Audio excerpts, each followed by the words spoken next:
La dépendance affective est toujours abordée lorsque l'on parle de rupture amoureuse.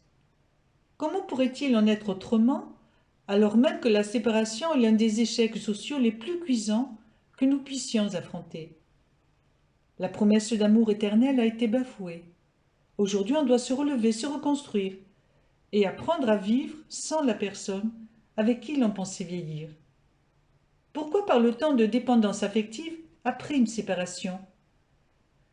Comprise comme une incapacité chronique à s'accorder de la valeur, à vivre sans le crédit trouvé au travers du regard de l'autre et la démonstration de son affection, la dépendance affective prive l'individu en souffrant de confiance en soi et d'estime personnelle.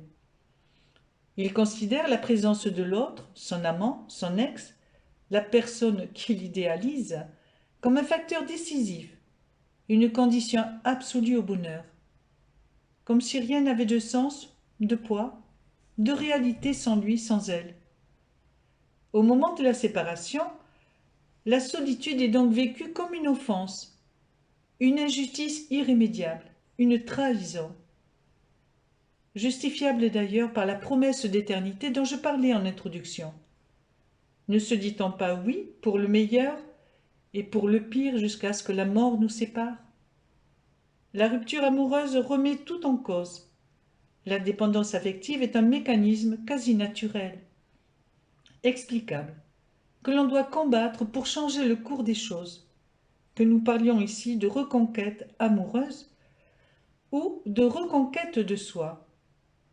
Comment reprendre le contrôle de soi quand la dépendance affective frappe à la porte? Avant toute chose, la dépendance affective fait souffrir. On enfonce des portes ouvertes, oui, je sais. Le focus est porté sur celui, celle qui est parti, nous poussant dans un questionnement sans fin et un certain degré d'immobilisme. Créant un climat propice à la dépression, elle vous empêche de réfléchir de manière objective. Pour surmonter un tel obstacle, il est donc important de se reconnecter avec soi-même. Une personne dépendante laisse souvent de côté ses proches, ses passions, ses désirs personnels pour se consacrer à l'objet de ses désirs. Il faut absolument changer son fusil d'épaule. L'évolution est nécessaire.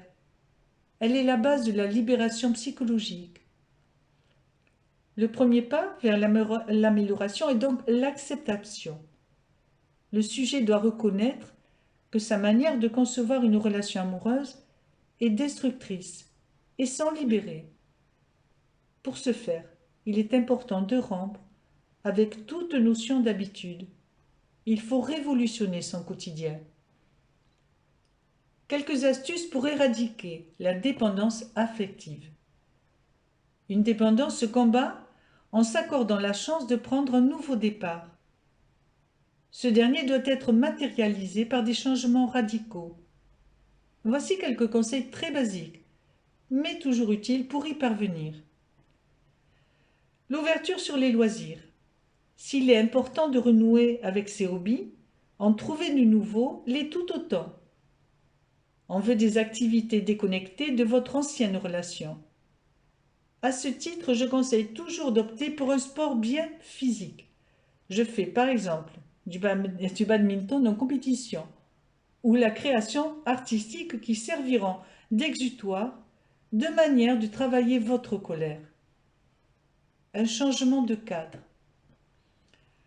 Le fait d'évoluer dans le même cadre de vie ne facilite pas l'évolution psychologique. Pour vous débarrasser de la dépendance affective, il est conseillé d'opérer des modifications à ce niveau. Partez en vacances loin de vos soucis.